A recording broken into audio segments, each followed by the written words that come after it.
ಆರೋಗ್ಯ ರಕ್ಷಣೆಯ ವಿವಿಧ ಶಾಖೆಗಳನ್ನು ವಿಲೀನಗೊಳಿಸಿ ರೋಗಿ ಕೇಂದ್ರಿತ ಸಂಶೋಧನೆಯನ್ನು ಪೋಷಿಸುವ ಉದ್ದೇಶದಿಂದ ರಾಷ್ಟ್ರೋತ್ಥಾನ ಆಸ್ಪತ್ರೆಯಲ್ಲಿ ಸಂಶೋಧನಾ ಕೇಂದ್ರವನ್ನು ಪ್ರಾರಂಭಿಸಲಾಗಿದೆ.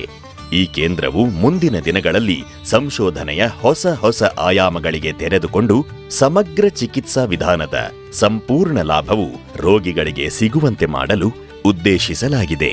ನಮಸ್ಕಾರ, ನಾನು ಡಾಕ್ಟರ್ ಕಾವ್ಯ, ರಾಷ್ಟ್ರೋತ್ಥಾನ ಸಂಶೋಧನಾ ಸಂಸ್ಥೆಯ ಮುಖ್ಯಸ್ಥಳಾಗಿ ನಾನು ಇಲ್ಲಿ ಕೆಲಸ ಮಾಡ್ತಾ ಇದ್ದೀನಿ. ಜಯದೇವ್ ಮೆಮೋರಿಯಲ್ ರಾಷ್ಟ್ರೋತ್ಥಾನ ಹಾಸ್ಪಿಟಲ್ನಲ್ಲಿ ಅದರದೇ ಆದ ಇನ್ಹೌಸ್ ರಿಸರ್ಚ್ ಸೆಂಟರ್ ಕೂಡ ಇದೆ. ಈ ರಿಸರ್ಚ್ ಸೆಂಟರಲ್ಲಿ ನಾವು ಹಲವಾರು ಕ್ಲಿನಿಕಲ್ ಟ್ರಯಲ್ಸ್ ಅಂದರೆ ಯಾವುದೇ ಒಂದು ರೋಗಗಳಿಗೆ ಆಯುರ್ವೇದ ಮತ್ತು ಅಲೋಪತಿ ಮತ್ತು ಇಂಟಿಗ್ರೇಟಿವ್ ಎಲ್ಲ ರೀತಿಯ ಔಷಧಗಳನ್ನು ಪ್ರಯೋಗಿಸಿ ಅದರ ಮೇಲೆ ನಡೆಸುವಂಥ ಸಂಶೋಧನೆಗಳನ್ನ ನಾವಿಲ್ಲಿ ರೆಗ್ಯುಲರ್ ಆಗಿ ಮಾಡ್ತಾ ಇರ್ತೀವಿ.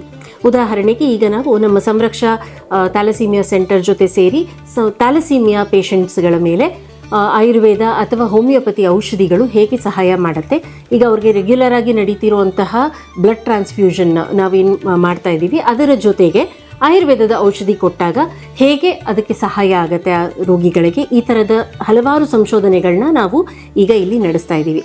ಇದೆಲ್ಲದರ ಜೊತೆಗೆ ಚಾಣಕ್ಯ ಯೂನಿವರ್ಸಿಟಿಯ ಜೊತೆ ಕೂಡ ನಾವು ಕೊಲಾಬರೇಟ್ ಮಾಡ್ತಾ ಇದ್ದೀವಿ.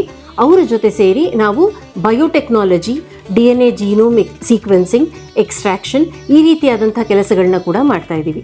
ಮಲ್ಟಿ ಡ್ರಗ್ ರೆಸಿಸ್ಟೆಂಟ್ ಬ್ಯಾಕ್ಟೀರಿಯಾ ಬಗ್ಗೆ ಇರಬಹುದು, ಅಥವಾ ಒಂದು centre for integrative public health ಅಂತ ಕೂಡ ಒಂದು ಮಾಡಿದ್ದೀವಿ. ಅದರಲ್ಲಿ ಈ ಮಧುಮೇಹಿಗಳಿಗೆ ಹೇಗೆ ಆಯುರ್ವೇದ ಮತ್ತು ಅಲೋಪತಿ ಎರಡು ಸಿಸ್ಟಮ್ ಮೆಡಿಕಲ್ ಸಿಸ್ಟಮ್ಸ್ನ ಸೇರಿಸಿ ಹೇಗೆ ನಾವು ಚಿಕಿತ್ಸೆಯನ್ನು ಕೊಡಬಹುದು, ಪಬ್ಲಿಕ್ ಹೆಲ್ತ್ ಅಂದರೆ ಸಾಮಾಜಿಕವಾಗಿ ಸಮಾಜದಲ್ಲಿರುವಂತಹ ಹಲವಾರು ಮಧುಮೇಹಿಗಳಿಗೆ ಸಹಾಯ ಆಗೋ ರೀತಿಯಲ್ಲಿ ಹೇಗೆ ಸಂಶೋಧನೆಯನ್ನು ಮಾಡಬಹುದು ಅನ್ನೋದು ಕೂಡ ನಾವು ಮಾಡ್ತಾ ಇರುವಂಥ ಕೆಲಸದಲ್ಲಿ ಒಂದಾಗುತ್ತೆ.